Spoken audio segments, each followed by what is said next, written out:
اگر آپ کو حجر ویڈیو اسود کی پسند آئے دلچسپ تو ویڈیو تاریخ۔ کو لائک کریں، بسم شیئر اللہ کریں اور الرحمن سبسکرائب الرحیم۔ کرنا نہ بھولیں۔ السلام علیکم رحمۃ اللہ وبرکاتہ۔ اسی سے مدد کے طلبکار ہیں۔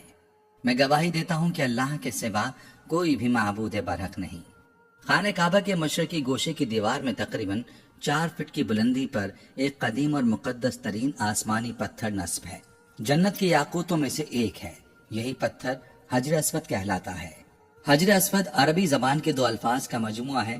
حجر عربی میں پتھر کو کہتے ہیں اور اسود سیاہ اور کالے رنگ کے لیے بولا جاتا ہے۔ ناظرین، حجر اسود وہ پتھر ہے جو کعبے کی مشرقی دیوار میں نصب ہے۔ اس وقت بڑے اور مختلف شکلوں کے کئی چھوٹے ٹکڑوں پر مشتمل ہے۔ یہ ٹکڑے اندازاً 2.5 فٹ قطر کے دائرے میں جڑے ہوئے ہیں، جن کے گرد چاندی کا گول چکر بنا ہوا ہے۔ جو مسلمان حج یا عمرہ کرنے جاتے ہیں ان کے لیے لازم ہے کہ طواف کرتے ہوئے ہر بار حجر اسود کو بوسہ دیں۔ اگر ہجوم زیادہ ہو تو ہاتھ کے اشارے سے بھی بوسہ دیا جا سکتا ہے۔ کروڑوں فرزندان اسلام کے محور کعبے کا یہ پتھر صرف مسلمانوں کے لیے ہی نہیں بلکہ تمام مذاہب کے پیروکاروں کے لیے مقدس ہے، اور وہ اس پتھر کو اللہ کی نشانی قرار دیتے ہیں۔ ناظرین، حجر اسود کی اہمیت و فضیلت کے ساتھ ساتھ اس کی ایک دلچسپ تاریخ بھی ہے جس کا جاننا ہر مسلمان کے لیے ضروری ہے۔ یہ اتنا نایاب پتھر ہے کہ اسے آسمان سے اتارا گیا تھا۔ آج کی اس ویڈیو میں ہم آپ کو حجر اسود کی مکمل تاریخ بتائیں گے کہ یہ آسمان سے کب اور کیسے اتارا گیا۔ یہ ایک سفید رنگ کا پتھر اب مکمل طور پر سیاہ کیوں ہو چکا ہے؟ یہ 22 سال تک خانہ کعبہ سے جدا کیوں رہا؟ وہ کون بدبخت تھا جس نے حجر اسود کو چوری کیا؟ حجر اسود 8 حصوں میں کیسے تقسیم ہوا؟ حجر اسود کو واپس کون چھڑا کر لایا؟ اصل حجر اسود کی کیا پہچان ہے؟ حجر اسود کی تنصیب کا فریضہ کس خوش نصیب ہستی نے انجام دیا؟ اس سب کے ساتھ ساتھ ہم آپ کو احادیث مبارکہ کی روشنی میں حجر اسود کی فضیلت بھی بتائیں گے۔ ان سب باتوں کے بارے میں جاننے کے لیے آپ سے گزارش ہے کہ ویڈیو کو آخر تک لازمی دیکھیں، اور اگر آپ ہمارے چینل پر نئے ہیں تو ہمارے چینل کو سبسکرائب کر لیں۔ ناظرین، خانہ کعبہ جو کہ پوری دنیا میں سب مسلمانوں کا قبلہ ہے اور دنیا کی پہلی مسجد الحرام کے وسط میں واقع ہے۔ مسجد الحرام کی خصوصیت یہ ہے کہ اللہ تعالیٰ نے اسے امن کا گہوارہ بنایا ہے اور اس میں ایک نماز پڑھنے کا ثواب 1,00,000 نماز پڑھنے کے برابر ہے۔ اللہ تعالیٰ نے خانہ کعبہ کی جگہ کو باقی زمین سے 1000 سال پہلے پیدا فرمایا۔ یہ خطہ پانی پر ایک جھاگ کی شکل میں تیر رہا تھا، پس اللہ تعالیٰ نے اس خطے کے نیچے زمین بچھا دی۔ حضرت آدم علیہ السلام جب اللہ کے حکم سے زمین پر اترے تو آپ علیہ السلام پر وحشت طاری ہو گئی اور آپ علیہ السلام نے اللہ تعالیٰ سے دعا کی۔ اللہ تعالیٰ نے بیت المعمور کو زمین پر نازل کیا جو جنت میں یاقوت کا بنا ہوا تھا، اور اس میں سب زبرجد کے 2 دروازے تھے، ایک دروازہ مشرقی طرف اور ایک دروازہ مغرب کی طرف لگا ہوا تھا۔ اللہ تعالیٰ نے اسے اسی جگہ رکھ دیا جہاں آج خانہ کعبہ موجود ہے۔ اللہ تعالیٰ نے حضرت آدم علیہ السلام کو حکم دیا کہ اسی طرح طواف کیا کر جس طرح میرے عرش کے گرد فرشتوں کو طواف کرتے دیکھا ہے، اور اس کے پاس اسی طرح نماز پڑھ جس طرح میرے عرش کے پاس نماز ادا کیا کرتا تھا۔ جب حضرت آدم علیہ السلام ارض ہند سے مکہ مکرمہ کی طرف پیدل روانہ ہوئے تو اللہ تعالیٰ نے ایک فرشتے کو مقرر کر دیا تاکہ حضرت آدم علیہ السلام کی بیت اللہ کی طرف رہنمائی کرے۔ حضرت آدم علیہ السلام نے مناسک حج ادا کیے۔ جب حج سے فارغ ہوئے تو فرشتوں سے ملاقات کی۔ فرشتوں نے کہا، اے آدم، اللہ تعالیٰ آپ کو حج کا بہترین بدلہ عطا فرمائے۔ ہم نے اس گھر یعنی بیت اللہ کا آپ سے 2000 سال پہلے طواف کیا تھا۔ حضرت آدم علیہ السلام نے ارض ہند سے مکہ مکرمہ کی طرف پیدل چل کر 40 مرتبہ حج فرمایا۔ بیت المعمور طوفان نوح تک زمین پر ہی رہا۔ اس کے بعد اللہ تعالیٰ نے اسے آسمان پر اٹھا لیا اور جبریل علیہ السلام کو حکم دیا کہ وہ حجر اسود طوفان نوح سے محفوظ رہے۔ چنانچہ خانہ کعبہ بیت اللہ کی جگہ حضرت ابراہیم علیہ السلام کے زمانے تک خالی رہی۔ طوفان نوح کے وقت جب خانہ کعبہ کی عمارت آسمان پر اٹھائی گئی اور یہ جگہ ایک اونچے ٹیلے کی مانند رہ گئی، پھر اسی بنیاد پر حضرت ابراہیم علیہ السلام نے خانہ کعبہ کو تعمیر فرمایا۔ جب اللہ تعالیٰ نے ان کو حکم دیا کہ خانہ کعبہ کی تعمیر کرو، حضرت ابراہیم علیہ السلام نے اللہ تعالیٰ سے سوال کیا کہ وہ اس جگہ کو واضح کر دے جہاں بیت اللہ کی تعمیر کی جائے۔ اس وقت تک حضرت اسماعیل علیہ السلام بھی پیدا ہو چکے تھے۔ حضرت علی رضی اللہ عنہ اور حضرت حسن رضی اللہ عنہ سے مروی ہے کہ حضرت عباس رضی اللہ عنہ نے فرمایا کہ اللہ تعالیٰ نے ایک بادل کے ٹکڑے کو خانہ کعبہ کی جگہ کے تعین کے لیے بھیجا۔ جب وہ بادل کا ٹکڑا چلا تو حضرت ابراہیم علیہ السلام اس کے سائے میں چلتے رہے، یہاں تک کہ مکہ مکرمہ آیا تو بادل کا ٹکڑا بیت اللہ کی جگہ ٹھہر گیا۔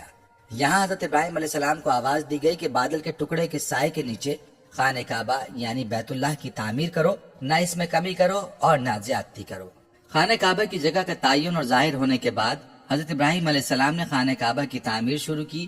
حضرت اسماعیل علیہ السلام پتھر لالا کر دیتے تھے۔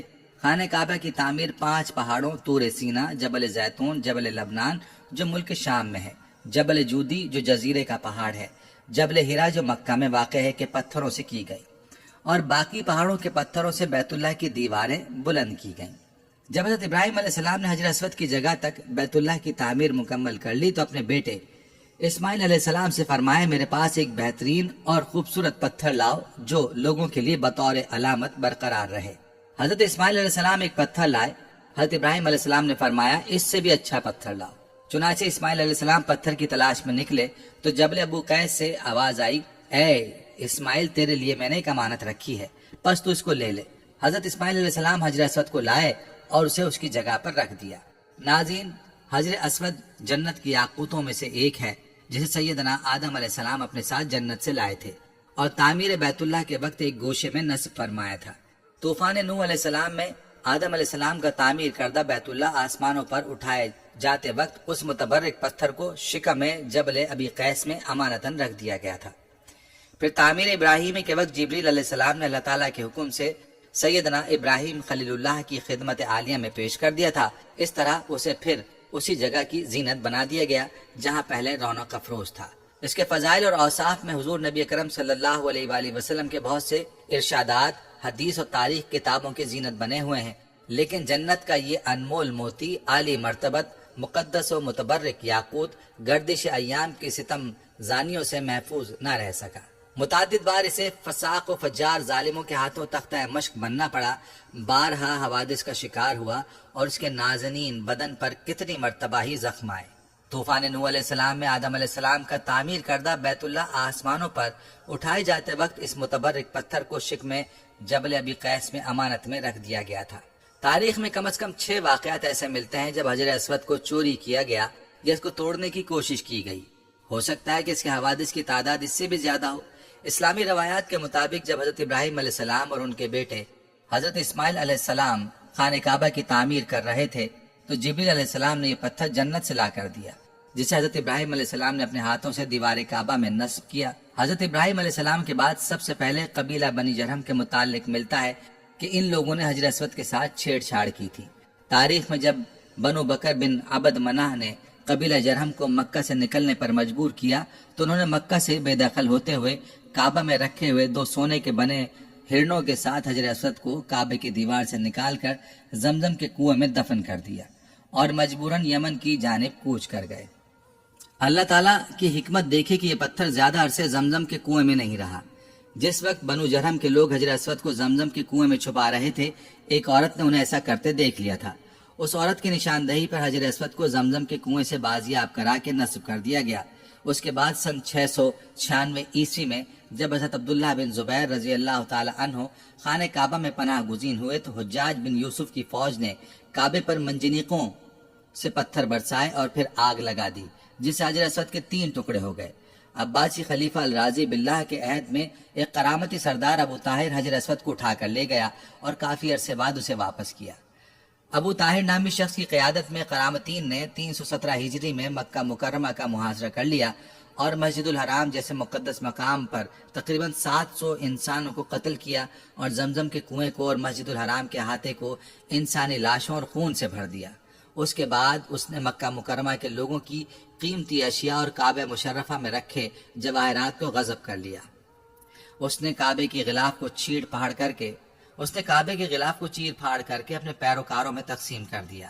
کعبہ مشرفہ کے دروازے اور اس کے سنہری پرنالے کو کھار ڈالا، اور پھر بات صرف یہیں ختم نہیں ہوئی بلکہ 7 ذی الحجہ 317 ہجری کو ابو طاہر نے حجر اسود کو کعبہ مشرفہ کی دیوار سے الگ کر دیا اور اس کی جگہ کو خالی چھوڑ دیا اور اس کو موجودہ دور میں جو علاقہ بحرین کہلاتا وہاں منتقل کر دیا۔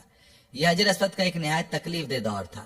تقریباً 22 سال حجر اسود کعبہ شریف کی دیوار سے جدا رہا۔ اس دور میں کعبہ مشرفہ کا طواف کرنے والے صرف اس کی خالی جگہ کو چومتے یا اس کا استلام کرتے تھے۔ اس واقعے کی تفصیل سلطنت عثمانیہ کی تاریخ دان قطب الدین نے بیان کی ہے، جس کا خلاصہ یہاں پیش کیا جاتا ہے کہ کرامتی ایک فرقہ تھا جس کے عقائد مرکزی اسلام کے دائرے سے بہت ہٹے ہوئے تھے۔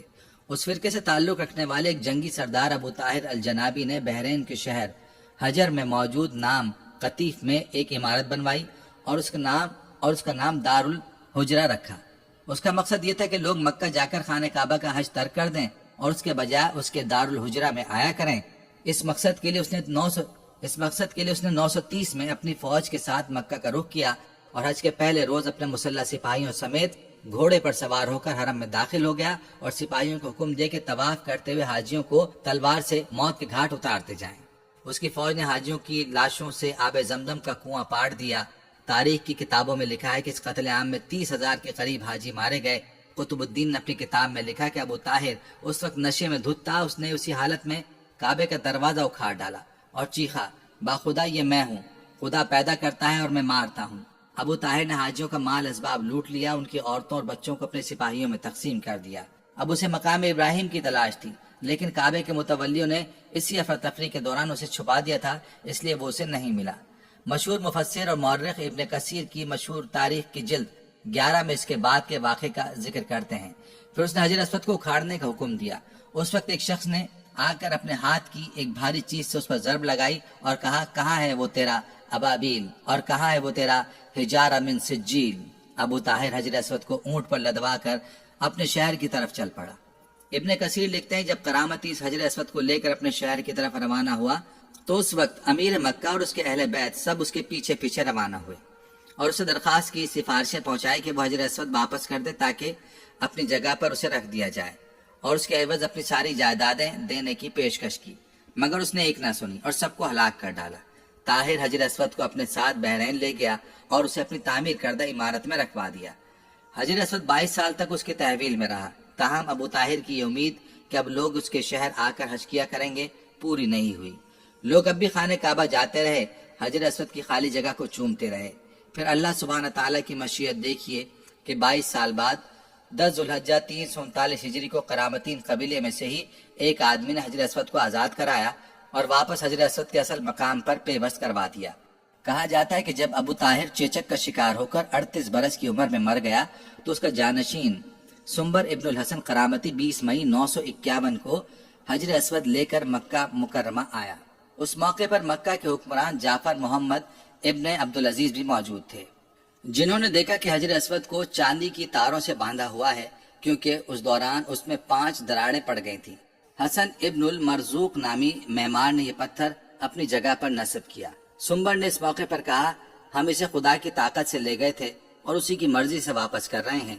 وہ اسے اپنے حکم سے لے گیا تھا اور اپنے حکم سے ہی واپس کر دیا۔ دوسری کتابوں میں آتا ہے کہ اس وقت کے عباسی خلیفہ المقتدر نے کرامتیوں کو حجر اسود واپس کرنے کے لیے 50,000 درہم کی پیشکش کی تھی، مگر انہوں نے اسے مسترد کر دیا۔ حجر اسود کی غیر موجودگی کے 21 برسوں کے دوران حج بڑی حد تک معطل رہا، کیونکہ کرامتی حاجیوں کے قافلے لوٹ لیا کرتے تھے۔ مشہور و معروف مورخ ابن خلدون نے بھی اپنی تاریخ میں اس کا ذکر کیا ہے۔ وہ اس کتاب کی جلد 4 میں لکھتے ہیں کہ کرامتیوں نے خانہ کعبہ کا دروازہ توڑ ڈالا، ایک شخص میزاب اتارنے کے لیے خانہ کعبہ پر چڑھا، گر کر مر گیا۔ مقتولین کچھ تو چاہے زمزم میں پھینک دیے گئے، باقی مانندگان کو مسجد حرام میں جو جہاں مارا گیا اسی مقام پر بلا غسل نماز جنازہ اور کفن دفن کر دیا گیا۔ غلاف کعبہ کو اپنے ہمراہیوں میں تقسیم کر دیا اور اہل مکہ کے مکانات کو لوٹ لیا گیا۔ اس وقت ایک مسئلہ یہ ضرور پیش آیا، کیا واقعی اصل حجر اسود ہی ہے یا نہیں؟ تو اس وقت مسلمانوں کے ایک دانشور نے کہا کہ وہ اس کو ٹیسٹ کر کے بتا دے گا کہ یہ اصل حجر اسود ہے یا نہیں، کیونکہ اس نے اس کے بارے میں احادیث کا مطالعہ کر رکھا تھا۔ اس نے حجر اسود پر آگ لگائی تو حجر اسود کو آگ نہیں لگی اور نہ ہی وہ گرم ہوا۔ پھر اس نے اس کو پانی میں ڈبویا تو یہ پتھر ہونے کے باوجود اپنی خصلت کے برخلاف پانی میں ڈوبا نہیں، بلکہ سطح آب پر تیرتا ہی رہا۔ اس سے ظاہر ہو گیا کہ یہ اصل جنت کا پتھر ہی ہے، کیونکہ جنت کا پتھر کا آگ سے اور غرق یابی سے بھلا کیا تعلق ہو سکتا ہے۔ ناظرین، کہا جاتا ہے کہ جب یہ فیصلہ ہوا کہ حجر اسود کو واپس کیا جائے گا تو اس سلسلے میں خلیفہ وقت نے ایک بہت بڑے عالم اور محدث شیخ عبداللہ کو حجر اسود کی وصولی کے لیے ایک وقت کے ساتھ بحرین بھجوایا۔ یہ واقعہ علامہ سیوطی کی روایت سے اس طرح نقل کیا گیا ہے کہ جب شیخ عبداللہ بحرین پہنچ گئے تو بحرین کے حاکم نے ایک تقریب کا اہتمام کیا جس میں حجر اسود کو ان کے حوالے کیا گیا اور ایک پتھر خوشبودار اور خوبصورت غلاف میں سے نکالا گیا۔ یہ حجر اسود ہے، اسے لے جائیں۔ محدث عبداللہ نے فرمایا کہ نہیں، بلکہ حجر اسود کی 2 نشانیاں ہیں۔ اگر یہ پتھر اس معیار پر پورا اترا تو یہ حجر اسود ہوگا اور ہم لے جائیں گے۔ پہلی نشانی یہ کہ پانی میں ڈوبتا نہیں ہے، دوسری یہ کہ آگ سے گرم نہیں ہوتا۔ اب اس پتھر کو جب پانی میں ڈالا گیا تو وہ ڈوب گیا اور پھر اسے آگ میں ڈالا گیا تو سخت گرم ہو گیا۔ فرمایا ہم اصل حجر اسود کو لیں گے۔ پھر اصل حجر اسود کو لایا گیا اور آگ میں ڈالا گیا تو وہ ٹھنڈا نکلا۔ پھر پانی میں ڈالا گیا تو وہ پھول کی طرح پانی کے اوپر تیرنے لگا۔ تو محدث عبداللہ نے فرمایا یہی ہمارا حجر اسود ہے اور یہی خانہ کعبہ کی زینت ہے اور یہی جنت والا پتھر ہے۔ یہ سب دیکھ کر ابو طاہر سلیمان قرامتی نے بڑے تعجب سے محدث عبداللہ سے پوچھا کہ آپ کو یہ باتیں کہاں سے معلوم ہوئی؟ تو محدث عبداللہ نے جواب دیا کہ ہمیں یہ معلومات آقا محمد صلی اللہ علیہ وآلہ وسلم سے ملی ہیں کہ حجر اسود پانی میں ڈوبے گا نہیں، آگ سے گرم نہیں ہوگا۔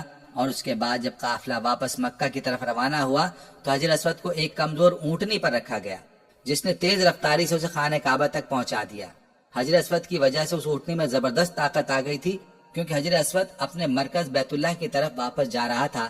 کہا جاتا ہے کہ جب حجر اسود کو بیت اللہ سے نکال کر بحرین لایا جا رہا تھا تو جس اونٹ پر بھی رکھا جاتا وہ کچھ فاصلے کے بعد مر جاتا، حتیٰ کہ بحرین پہنچتے تک 40 اونٹ مر گئے تھے۔ یہ واقعہ تاریخ کی مستند کتاب البدایہ والنہایہ اور المنتظم میں موجود ہے۔ ناظرین، اسی طرح سن 363 ہجری میں ایک رومی شخص نے اپنے کلہاڑے سے حجر اسود پر کاری ضرب لگائی جس سے اس پر چٹکنے کا ایک واضح نشان پڑ گیا۔ اس نے دوسری شدید ضرب لگانے کے لیے جیسے ہی اپنے کلہاڑے کو اٹھایا، اللہ سبحانہ تعالیٰ کی مدد آن پہنچی اور قریب ہی موجود ایک یمنی شخص نے جو اس کی گھناؤنی کارروائی دیکھ رہا تھا، چشم زدن میں اس نے اسے قتل کر ڈالا اور اس کے حجر اسود پر دوسری ضرب لگانے کی خواہش دل ہی میں رہ گئی۔ اس کے بعد 413 ہجری میں فاطمید نے اپنے 6 پیروکاروں کو مکہ مکرمہ بھیجا، جس میں سے ایک الحاکم العبیدی تھا جو ایک مضبوط جسم کا مالک تھا، سنہرے بالوں والا، طویل قد و قامت والا انسان تھا۔ وہ اپنے ساتھ ایک تلوار اور ایک لوہے کی سلاخ لایا تھا۔ اپنے ساتھیوں کے اکسانے پر اس نے دیوانگی کے عالم میں تابڑ توڑ 3 ضربیں حجر اسود پر لگا ڈالیں جس سے اس کی کرچیاں اڑ گئیں۔ وہ ہزیانی کیفیت میں اول فول بکتے ہوئے کہہ رہا تھا معاذ اللہ کہ جب تک اسے پورا نہ اکھاڑ پھینکے گا جب تک سکون سے نہیں بیٹھے گا۔ بس اس موقع پر ایک مرتبہ پھر اللہ سبحانہ تعالیٰ کی مدد آن پہنچی اور گھڑ سواروں کے ایک دستے نے ان سب افراد کو گھیر لیا اور ان سب کو پکڑ کر قتل کر دیا اور بعد میں ان کی لاشوں کو بھی جلا دیا۔ ناظرین، اسی طرح ایک واقعہ سن 990 ہجری میں بھی وقوع پذیر ہوا جب ایک غیر عرب باشندہ اپنے ہتھیار کے ساتھ مطاف میں آیا اور اس نے حجر اسود کو ایک ضرب لگا دی۔ عین اسی وقت اس وقت کا ایک شہزادہ نصیر مطاف میں موجود تھا جس نے اسے فوری طور پر موت کے گھاٹ اتار دیا۔ اور پھر سن 1351 ہجری کے محرم کے مہینے میں ایک افغانی باشندہ مطاف میں آیا اور اس نے حجر اسود کا ایک ٹکڑا توڑ کر باہر نکال دیا اور کعبے کے غلاف کا ایک ٹکڑا چوری کر ڈالا۔ اس نے کعبے کی سیڑھیوں کو بھی نقصان پہنچایا۔ کعبہ مشرفہ کے گرد کھڑے محافظوں نے اسے پکڑ لیا اور پھر اسے مناسب کارروائی کے بعد موت کی سزا دے دی گئی۔ اس کے بعد 28 ربیع الاول سن 1351 ہجری کو شاہ عبد العزیز نے اس پتھر کو دوبارہ کعبہ مشرفہ کی دیوار میں نصب کیا جو اس فاتر العقل افغانی نے نکال باہر کیا تھا۔ حجر اسود اس وقت ایک مکمل پتھر کی صورت میں نہیں ہے جیسا کہ جنت سے اتارا گیا تھا، بلکہ حوادث زمانہ نے اس متبرک پتھر کو جس کو بوسہ دینے کے لیے اہل ایمان کے دل ہر وقت بے چین رہتے ہیں 8 ٹکڑوں میں تبدیل کر دیا ہے۔ ناظرین، روایات کے مطابق سن 606 عیسوی میں جب رسول اللہ صلی اللہ علیہ وآلہ وسلم کی عمر مبارک 35 سال تھی، سیلاب نے کعبے کی عمارت کو سخت نقصان پہنچایا اور قریش نے اس کی دوبارہ تعمیر کی، لیکن جب حجر اسود رکھنے کا مسئلہ پیش آیا تو قبائل میں جھگڑا ہو گیا۔ ہر قبیلے کی یہ خواہش تھی کہ سعادت اسے ہی نصیب ہو۔ رسول اللہ صلی اللہ علیہ وآلہ وسلم نے اس جھگڑے کو طے کرنے کے لیے یہ طریقہ اختیار کیا کہ حجر اسود کو ایک چادر میں رکھا اور تمام سرداران قبائل سے کہا کہ وہ چادر کے کونے پکڑ کر اٹھائیں۔ چنانچہ سب نے مل کر چادر کو اٹھایا اور جب چادر اس مقام پر پہنچی جہاں اسے رکھا جانا تھا تو آپ نے اپنے مبارک ہاتھوں سے اس کو دیوار کعبہ میں نصب کر دیا۔ سب سے پہلے حضرت عبداللہ بن زبیر رضی اللہ تعالیٰ عنہ نے حجر اسود پر چاندی چڑھوائی۔ 1268 میں سلطان عبد الحمید نے حجر اسود کو سونے میں مڑوایا۔ 1281 میں سلطان عبدالعزیز نے اسے چاندی سے مڑوایا۔ ناظرین، مسلمانوں کے نزدیک یہ پتھر بہت مقدس اور متبرک ہے۔ جو مسلمان حج کرنے جاتے ہیں ان کے لیے لازم ہے کہ طواف کرتے ہوئے ہر بار حجر اسود کو بوسہ دیں۔ اگر ہجوم زیادہ ہو تو دور سے ہاتھ کے اشارے سے بوسہ دیا جا سکتا ہے۔ جب خانہ کعبہ کی دیواریں ہاتھ جتنی بلندی تک چن لی گئیں تو حضرت اسماعیل علیہ السلام ایک پتھر لائے جس پر کھڑے ہو کر حضرت ابراہیم علیہ السلام نے دیواریں مزید بلند کرنا شروع کی۔ روایت ہے کہ جوں دیوار اونچی ہوتی جاتی یہ پتھر اپنے آپ ہی بلند ہوتا جاتا تھا، اور جب ابراہیم علیہ السلام اس پتھر پر سے اترنا چاہتے تھے تو نیچے ہو جاتا تھا۔ اس پتھر پر حضرت ابراہیم علیہ السلام کے قدموں کے نشان اول اسلام سے ابھی تک موجود ہیں۔ یہ پتھر اس زمانے سے حضرت عمر فاروق رضی اللہ عنہ کے دور خلافت تک کعبے کی دیوار کے ساتھ چپکا رہا۔ پھر اس پتھر کو حضرت عمر فاروق رضی اللہ عنہ نے خانہ کعبہ سے کچھ دور کر دیا تاکہ طواف کے وقت رکاوٹ نہ بنے، جسے مقام ابراہیم کہا جاتا ہے۔ کعبہ شریف کو اسلام سے قبل کل 4 مرتبہ تعمیر کیا گیا ہے۔ اول حضرت ابراہیم علیہ السلام نے تعمیر فرمایا اور اس کا ذکر ہمیں قرآن و حدیث میں بھی ملتا ہے کہ حضرت آدم علیہ السلام نے خدا تبارک و تعالیٰ کے حکم سے کعبہ شریف کی تعمیر کی۔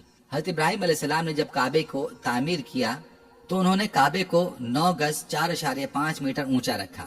مشرق کی جانب سے بیت اللہ کی لمبائی کو 32 گز یعنی 16 میٹر رکھا، مغرب کی جانب سے 31 گز یعنی 15.5 میٹر، شمال کی جانب سے 20 گز یعنی 10 میٹر اور جنوب کی جانب سے 23 گز یعنی 11 میٹر کی لمبائی رکھی۔ انہوں نے تعمیر کعبہ کے وقت کعبے کے اوپر چھت نہیں بنائی بلکہ 2 دروازے بنا دیے جو کہ زمین سے بالکل متصل تھے۔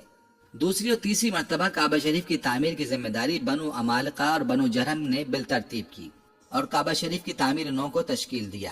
امام علی ابن ابی طالب رضی اللہ عنہ فرماتے ہیں کہ حضرت ابراہیم علیہ السلام کے تعمیر کعبہ کے بہت زمانے بعد کعبہ معظمہ کی دیوار کمزور پڑ گئی تو بنو عمالقہ نے کعبے کی تعمیر نو کی، پھر ان کے بعد بنو جرہم نے تعمیر کیا، پھر کعبے کی عمارت میں کمزوریاں اور خرابیاں لاحق ہوئیں تو اس کو قریش نے تعمیر کیا۔ چوتھی مرتبہ بنو جرہم کے تعمیر کعبہ کے کچھ زمانے بعد جب عمارت کعبہ معظمہ میں پھر سے خرابیاں لاحق ہوئیں تو قریش نے تعمیر کعبہ کا بیڑا لیا اور کعبے کو تعمیر کیا۔ تاریخ کی کتابوں میں قریش کی تعمیر کعبہ کی وجہ آتی ہے کہ قبیلہ قریش سے ایک عورت کعبے کو روشن کرنے کی غرض سے روشن دان میں کچھ چنگاریاں لے کر جاتی ہے اور اچانک اس میں سے کچھ چنگاریاں اڑ کر غلاف کعبہ کو لگ جاتی ہیں اور آگ پکڑ لیتی ہے، جس کی وجہ سے جدار کعبہ کو کافی خرابیاں لاحق ہوتی ہیں۔ یہ دیکھ کر قریش کے اندر ایک دہشت پھیل جاتی ہے کہ اگر انہوں نے کعبے کی تعمیر نہیں کی تو ان پر عذاب الہی کا قہر آئے گا، اور اسی بنا پر قریش آگے بڑھ کر کعبے کی تعمیر نو پر اکٹھے ہوتے ہیں اور اس کے لیے صرف حلال مال جمع کرتے ہیں۔ حلال مال اتنے وافر میں جمع نہیں ہوتا کہ کعبے کو مکمل بنائے ابراہیمی کی شکل دے سکیں، اسی لیے انہوں نے حجر اسود کی جانب سے 6 گز اور 1 شبر یعنی 3.23 میٹر کم کر دیتے ہیں اور ایک چھوٹی سی دیوار سے گھیر دیتے ہیں کہ لوگ طواف کے وقت اس کے اندر نہ آ سکیں۔ اہل قریش نے تعمیر کعبہ کے وقت کچھ تبدیلیاں بھی کی، جیسے کہ انہوں نے کعبے کی اونچائی کو 9 گز یعنی 4.5 میٹر سے 18 گز یعنی کل 9 میٹر تک بڑھا دیا اور ساتھ ہی کعبے کے اوپر چھت بھی ڈال دی گئی۔ باب غربی کو بند کر دیا گیا جبکہ باب شرقی کی اونچائی بھی کچھ زیادہ بڑھا دی گئی، اور سب سے اہم بات یہ کہ قریش کے کعبے کی اس تعمیر نو میں ہمارے پیارے آقا صلی اللہ علیہ وآلہ وسلم بھی شامل تھے۔ ناظرین، اب یہاں آپ کو حجر اسود کی فضیلت کے بارے میں کچھ احادیث مبارکہ سے سناتے چلیں۔ پیارے آقا کریم صلی اللہ علیہ وآلہ وسلم نے فرمایا، حجر اسود جنت سے آیا ہوا پتھر ہے، یہ دودھ سے زیادہ سفید تھا، بنو آدم کے گناہوں نے اسے کالا کر دیا۔ بعض روایات سے معلوم ہوتا ہے کہ اس مبارک پتھر کا وہ حصہ جو دیوار کے اندر ہے وہ سفید ہی ہے، جیسے کہ حضرت مجاہد فرماتے ہیں کہ جب حضرت عبداللہ بن زبیر نے بیت اللہ کو دوبارہ تعمیر کی غرض سے منہدم کیا تو میں نے دیکھا کہ حجر اسود کا وہ حصہ جو دیوار کے اندر تھا وہ سفید تھا۔